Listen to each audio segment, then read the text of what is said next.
The conventional wisdom, a phrase you hear about often. The conventional wisdom is that this or such and such is going to happen. It's a set of beliefs widely accepted in society, right? The conventional wisdom. But ironically, and that's why it's often brought up, is it can be incorrect. Ironically, the conventional wisdom can be wrong. I enjoy listening to business news on TV or on radio, in the car, or the internet.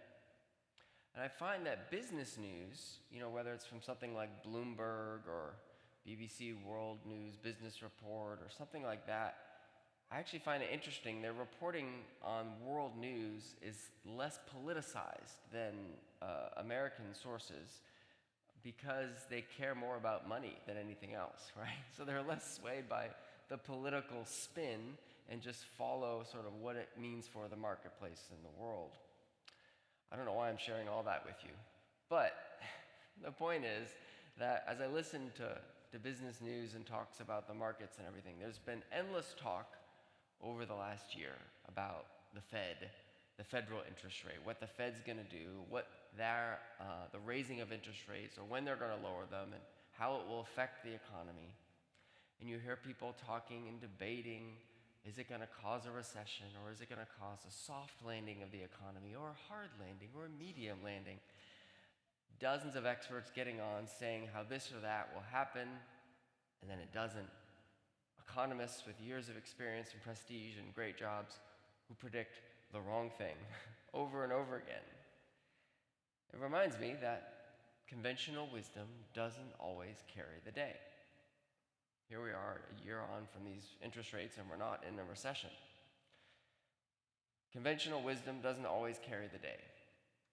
Herd mentality, of course, usually does. In our New Testament epistle reading, the Apostle Paul rhetorically asks where the wisdom of the world, the wisdom of his day, where is the wisdom of the world when our wisdom fails us? When the gospel, which was not caught by the wise people of the age, the great Greco-Roman debaters, the scribes, the teachers, the religious wise people.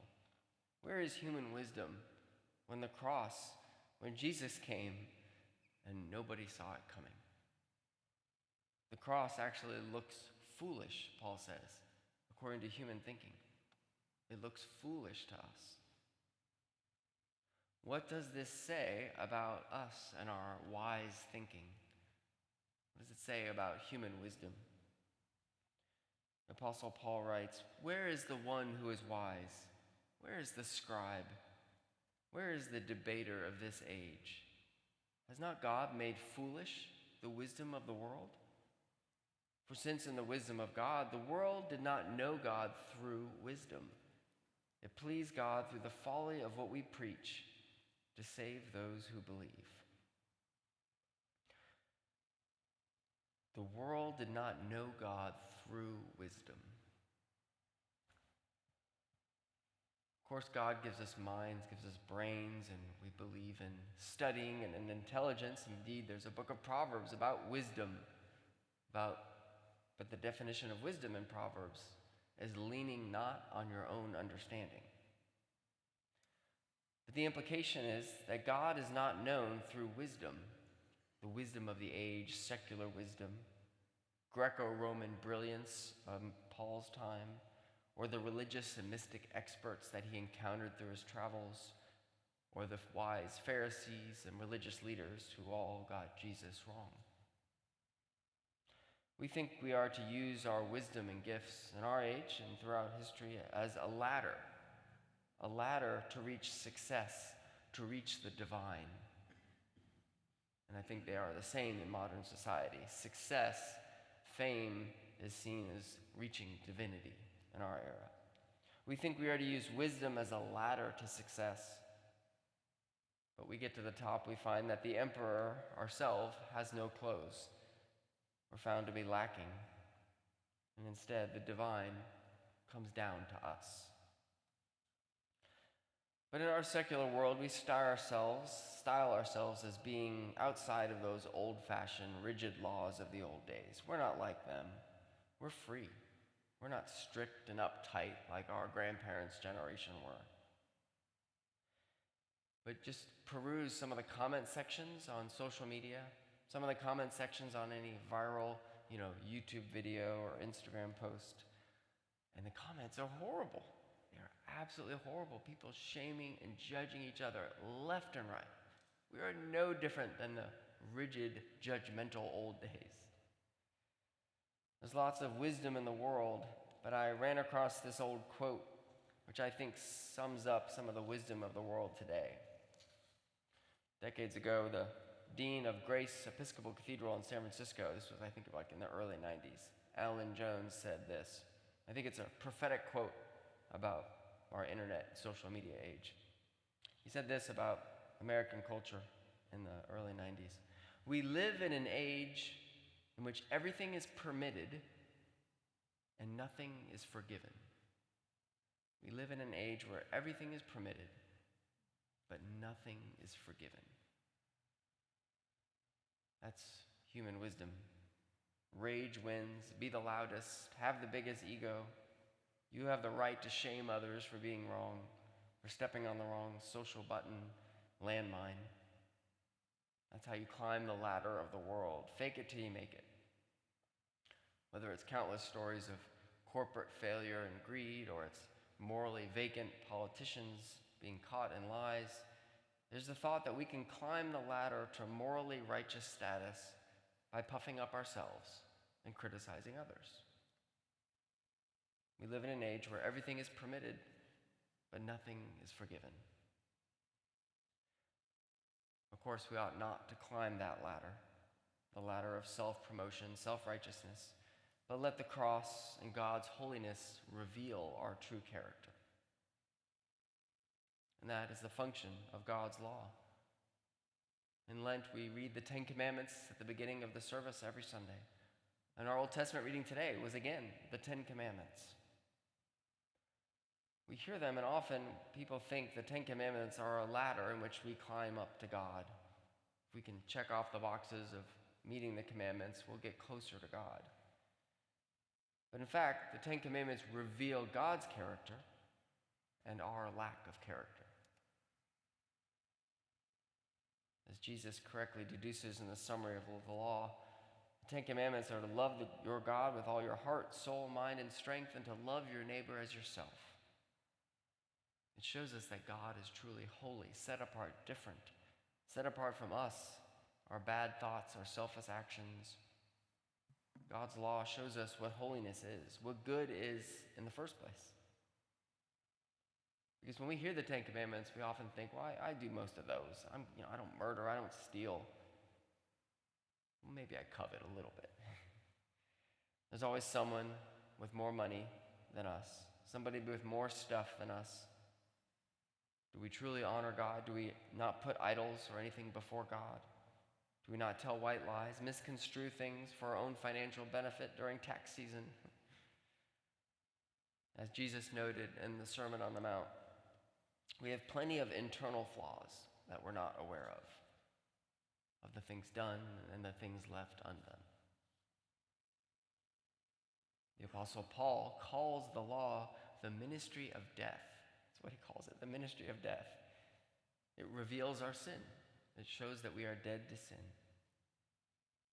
Otherwise, we always default to becoming morally superior, just like the Pharisees Jesus had to critique. God's law is not a ladder we climb, but a microscope or X-ray revealing who we really are, what we hide inside. Thanks be to God, unlike our fellow human beings, that there is mercy waiting for us with the Lord. The Apostle Paul knows this about our human nature, the law of wisdom, the law of signs and wonders, that we use that as a ladder to promote ourselves, thinking we can get closer to God. But instead, we get the cross that comes to us.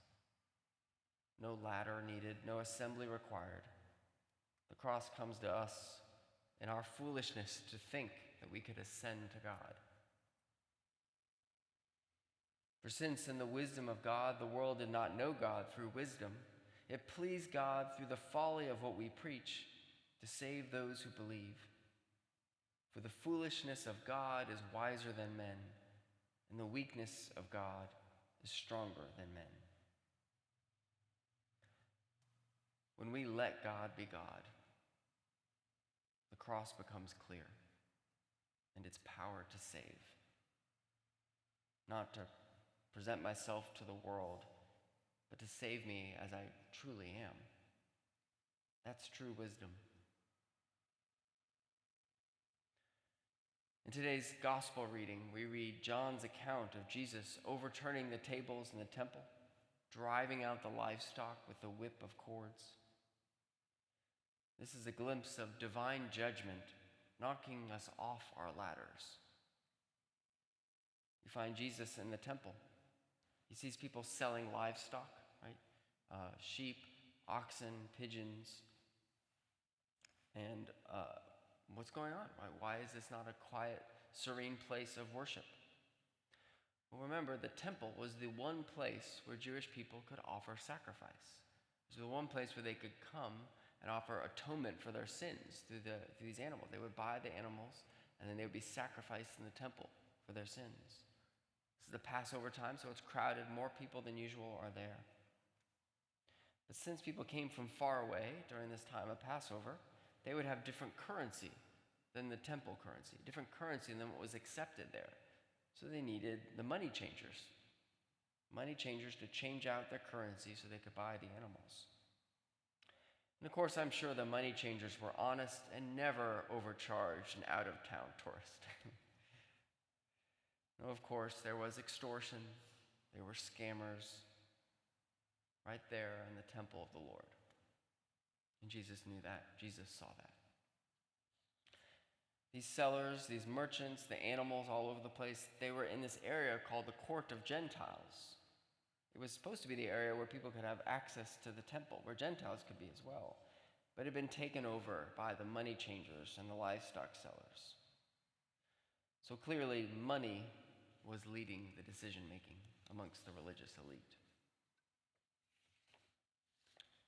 We often have that image of Jesus turning over the tables of the money changers, but often forget the whip of cords he made. He made a whip of cords. It's what you do to move livestock out, to whip out the oxen and the sheep. That image of Jesus working hard to drive them out of the temple, to drive out the hubris, the greed, the ladder mentality of human nature. You can just imagine the noise and commotion as Jesus cleanses the temple. Like God's law, Jesus' judgment, his holiness, his true judgment, reveals our sin. Initially, of course, those people were trying to do something holy, but self-centeredness got in the way. The opposite came about. And only Jesus can give this true judgment, this righteous anger.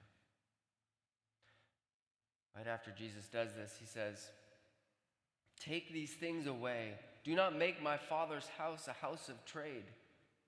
His disciples remembered what was written, "Zeal for your house will consume me." So the Jews said to Jesus, "What sign do you show us for doing these things?" Jesus answered them, "Destroy this temple, and in 3 days I will raise it up." The Jews said, "It has taken 46 years to build this temple, the actual temple, called the Second Temple. And will you raise it up in 3 days?" But Jesus was speaking about the temple of his body. When, therefore, he was later raised from the dead, his disciples remembered that he had said this. They believed the scripture that Jesus had spoken. Later, the disciples put it together that Jesus was the new temple, that Jesus was the place where true sacrifice and atonement would be made. Jesus has every right to tear down the physical temple, to start all over with some better leaders, some better followers. But he doesn't. Instead, he will allow himself to be destroyed. He lets himself become the great and final sacrifice. He's taking this attention away from the building, tainted by human nature, to his body, the place where divinity and humanity meet perfectly.